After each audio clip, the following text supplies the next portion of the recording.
Good afternoon, everybody, and welcome to Teen Book Tuesday. My name is Lorie, and I'm the teen librarian at Manlius Library, and I'm coming to you today from my living room. And I have a stack of books that I want to share with you in celebration of Asian American Heritage Month, because May is Asian American Heritage Month.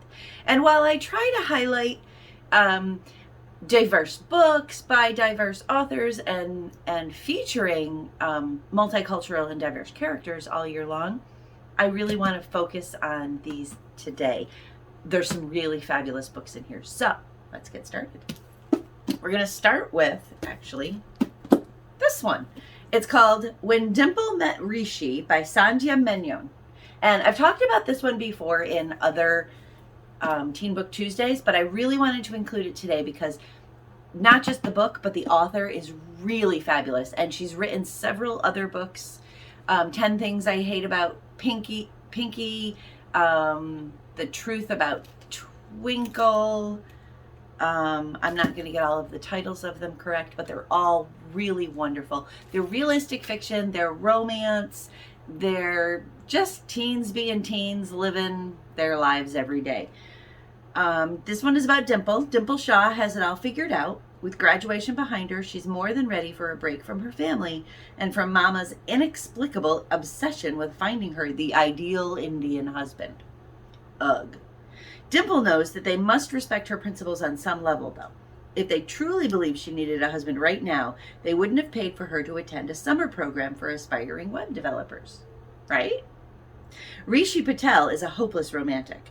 So when his parents tell him that he and his future wife will be attending the same summer program, where he'll have to woo her, he's totally on board. Because as silly as it sounds to most people in his life, Rishi wants to be arranged, believes in the power of tradition, stability, and being a part of something much bigger than himself. The Shahs and Patels didn't mean to start turning the wheels on this suggested arrangement so early in their children's lives. But when they noticed them both gravitating toward the same summer program, they figured, why not? Dimple and Rishi may think they have each other figured out, but when opposites clash, love works hard to prove itself in the most unexpected ways. So that's When Dimple Met Rishi by Sandhya Menon, and I highly recommend it. This one and all of the other books they're not a series, but they're all fairly similar in theme, and there's a lot of romance and coming of age and family and connections and friends. They're just really good, fun, fairly lighthearted books. The Knockout, however, by Sajni Patel, is not so much lighthearted and romantic. This is about 17-year-old Karina Thakar. If 17-year-old Karina Thakar is going to alienate herself from the entire Indian community, she might as well do it gloriously. She's landed the chance of a lifetime, an invitation to the U.S. Muay Thai Open, which could lead to a spot on the first ever Olympic team, if only her sport weren't seen as something as too rough for girls, something she's afraid to share with anyone outside her family. Despite pleasing her parents, excelling at school, and making plans to get her family out of debt, Karina's never felt quite Indian enough, and her training is only making it worse. Which is inconvenient since she's starting to fall for Amit Patel, who just might be the world's perfect Indian. Admitting her feelings for Amit will cost Karina more than just her pride. She'll have to face his parents' disapproval, battle her own insecurities, and remain focused for the big fight. Karina's bid for the Olympics could very well make history if she has the courage to go for it. And that's The Knockout by Sajni Patel. And now for something completely different. We Hunt the Flame by Hafsa Faisal. And this is the first in a series. We actually have the first two, and the third one is coming out. I believe that's correct. People lived because she killed. People died because he lived. Zafira is the hunter, disguising herself as a man when she braves the cursed forest of the Ars to feed her people. Nasir is the Prince of Death, assassinating those foolish enough to defy his autocratic father, the Sultan. If Zafira is exposed as a girl, all of her achievements will be rejected. If Nasir displays his compassion, his father will punish him in the most brutal of ways. Both Zafira and Nasir are legends in the kingdom of Araiwa, but neither wants to be. War is brewing, and the Ars sweeps closer with each passing day, engulfing the land in shadow. While Zafira embarks on a quest to uncover a lost artifact that can restore magic to her suffering world and stop the Ars, Nasir is sent by the Sultan on a similar mission: retrieve the artifact and kill the hunter. But an ancient evil stirs as their journey unfolds, and the prize they seek may pose a threat greater than either can imagine. This is a dark world-building fantasy, and as I said, there's at least one more. There might be two more, if not the third one is on its way. It's called We Hunt the Flame by Hafsa Faisal, and I'm not gonna lie, I just love the cover.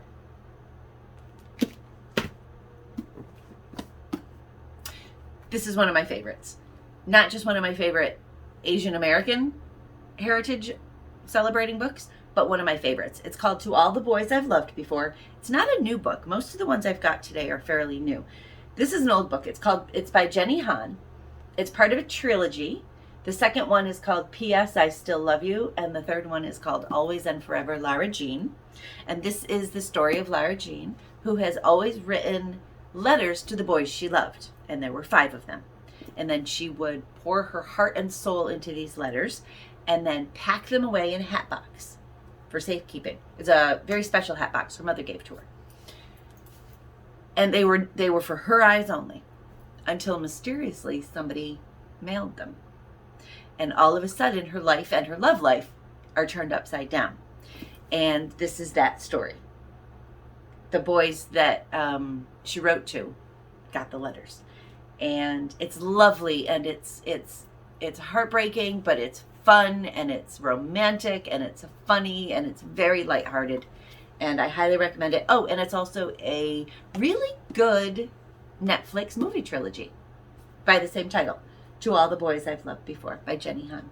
Highly recommended.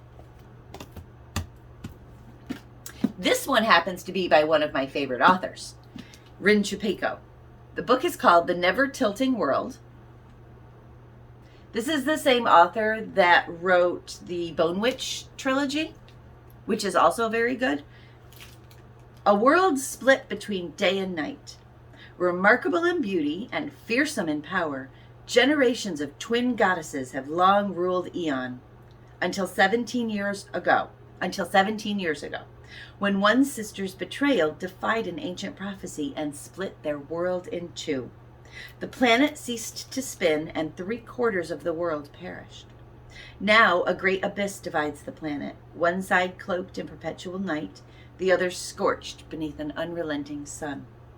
While one sister rules Aranth, a frozen city surrounded by a storm-racked sea, her twin inhabits the sand-locked Golden City. Each goddess has raised a daughter, and each goddess keeps her own secrets about the past. But when spectral forces summon those daughters to the site of the breaking, the 2 young goddesses, along with a powerful healer from Aranth and a mouthy desert scavenger, set out on separate journeys across treacherous wastelands, desperate to heal their broken world, no matter the sacrifice it demands. And the tagline is, 2 sisters broke the world, 2 sisters will save it. And it's The Never Tilting World by Rin Chupeco.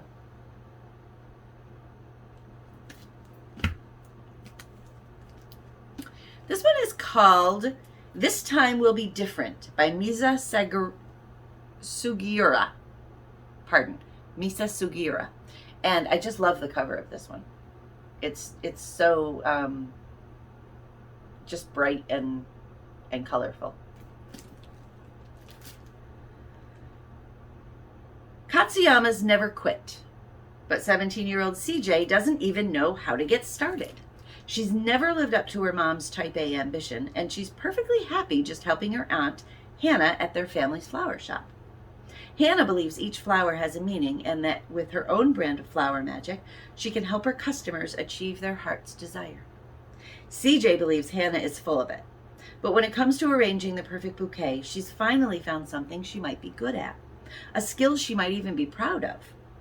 until her mom announces she's planning to sell the shop to the McAllisters, the same people who swindled CJ's family and many others out of their property when the Japanese Americans were sent to internment camps during World War II. Suddenly, a rift threatens to splinter CJ's family, her friends, and the entire Northern California community. And for the first time, CJ is finding the strength to step up and fight. This one is realistic fiction with a hint of historical fiction throughout, and it has really strong themes of family and belonging and community and finding your own strength. Two more.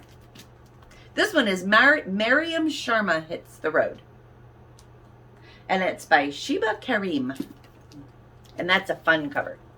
It looks like a road trip. Miriam is ready for a quiet, calm summer break with her best friends, irrepressible and beautiful Ghazala, and religious but closeted Umar. That is, until Gaz calls in a panic, begging for their help in making a speedy getaway from her furious family. Uh-oh. One suggestion from Umar, and it's decided. What could be a better way to escape a community scandal than a road trip to New Orleans?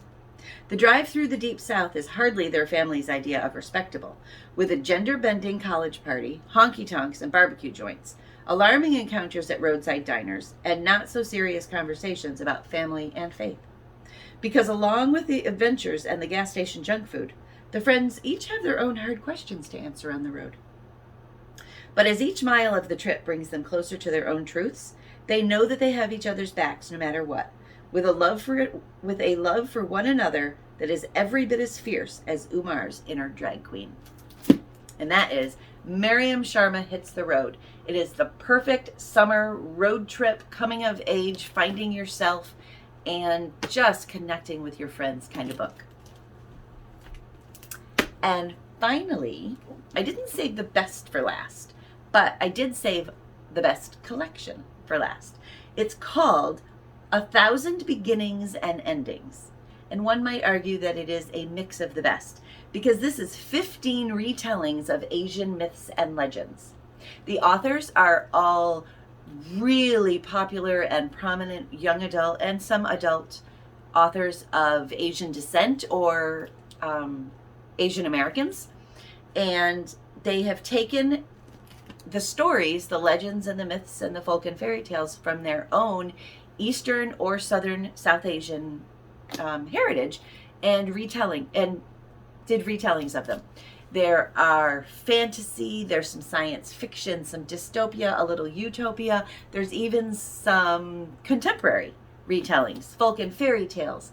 And this is really great if you're looking for little bites of something, or you just want to try a bunch of different authors. You're looking for something quick to read.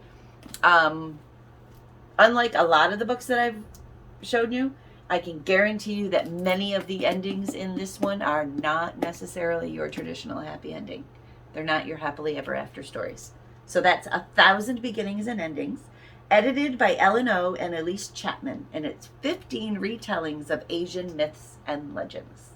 And it's wonderful. Well, there you go. 1, 2, 3, 4, 5, 6, 7, 8 books to help you celebrate Asian American Heritage Month, and really just some great books to read for summer, because summer is coming.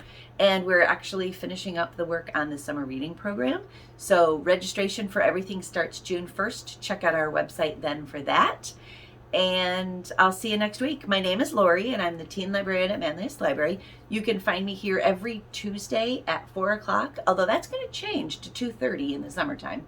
But you can find me here every Tuesday at 4 o'clock for more young adult books and book news and suggestions and book lists. And if you pop over to the Teen Services blog, website will be posted up right after I'm done here. You can find even more suggestions along with more information about the Teen Summer Reading Program. Okay? Have a great week. I'll see you next time. Happy reading.